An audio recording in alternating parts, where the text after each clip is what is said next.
सोनाली आणि माझं चॅनल अंदाज आपलामध्ये तुमचं खूप सारं स्वागत।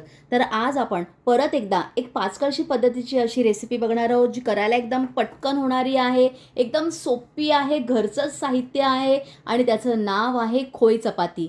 माझ्या सासूबाई त्याला पुरणाची चपाती असं म्हणायच्या, पण बाकीचे लोक त्याला खोय चपाती असं म्हणतात। करायला एकदम सोपी रेसिपी आहे। चला तर मग लागूया कामाला।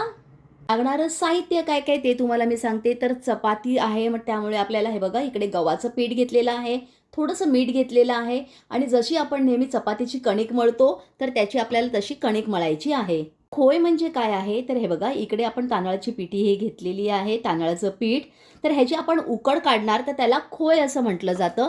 तर ते चपातीचं आपण पिठाच्या आत त्याचा आपण गोळा भरून त्याची चपाती लाटणार आहोत। त्याला काय करायचं आहे हे बघा, मी इकडे भांडं घेतलेलं आहे आणि एक वाटी भरून ह्याच्यात मी पाणी ॲड केलेलं आहे। आता ह्याला उकळी आली की आपण ही तांदळाची पिठी त्याच्यामध्ये ॲड करणार। पाण्याला उकळी आलेली आहे तर आपण ह्याच्यात मीठ ॲड करूया, थोडं तेल आणि आता ही तांदळाची पिठी ॲड करूया। नीट मिक्स करून घेऊया आणि ह्याची उकड काढून घेऊया। तर नीट मिक्स असं झालेलं आहे। आता आपण झाकण लावून एक वाफ काढूया। तोपर्यंत आपण काय करूया, हे चपातीचं पीठ आहे हे मळून घेऊया। उकड आपली तयार आहे बघा, एक वाफ देखील आलेली आहे। आता मी काय करते, गॅसची फ्लेम बंद करते। आपलं चपातीचं पीठ हे मळून झालेलं आहे। तर ही जी उकड आपण काढलेली आहे ही जरा कोमट झाली की आपण ह्याला छान मळून घेऊया। तर आपण छान आता हे पीठ असं चांगलं मळून घेऊया आणि एकदम सॉफ्ट करून घेऊया। हे बघा इकडे तांदळाची उकड आपली छान अशी मळून झालेली आहे। आता ह्याला आपण झाकून ठेवूया। तर आता आपल्याला काय करायचं आहे, हे चपातीचं पीठ आहे ना, ह्याची अशी आपल्याला वाटी करायची आहे, ही बघा।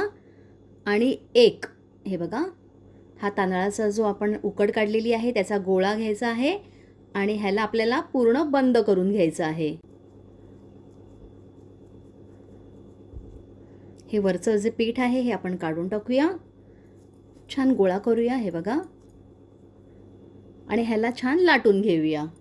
चपातीचा गोळा आणि तांदळाची उकड जी काढलेला जो गोळा आहे हे बघा, तो मी सेम क्वांटिटीमध्ये घेते। काही जण काय करतात की गव्हाचं जे पीठ आहे त्याची क्वांटिटी कमी असते आणि ह्याची जास्त असते, म्हणजे हा गोळा मोठा असतो। लाटायला मी तांदळाचं पीठ घेणार आहे, तुम्ही गव्हाचं पीठ देखील घेऊ शकता। तर इकडे आपली खोय चपाती ही लाटून झालेली आहे। आता आपण काय करूया, तव्यावर ह्याला टाकूया आणि छानसं भाजून घेऊया। आपला तापलेला आहे तर आपण चपाती आता छान भाजून घेऊया। हे बघा छान आपली अशी चपाती अशी फुलून आलेली आहे। थोडंसं तेल सोडूया। हे बघा रंग देखील किती सुरेख आलेला आहे, म्हणजे आपली छान अशी भाजली जाते आहे। तर इकडे देखील थोडंसं तेल ॲड करूया। आपली दोन्ही साईडने छान अशी भाजून झालेली आहे। आता मी ह्याला एका प्लेटमध्ये काढून घेते।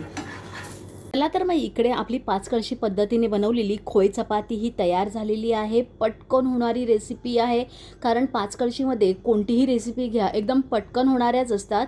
तर ही रेसिपी तुम्ही नक्की ट्राय करून बघा। आणि मी सर्व केलेलं आहे हे बघा, पाचकळशी मसाल्यामध्येच मी इकडे शेंगा आणि कोलंबीचं कालवण केलेलं आहे।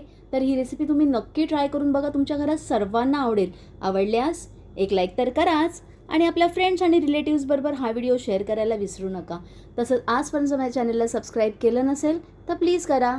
धन्यवाद।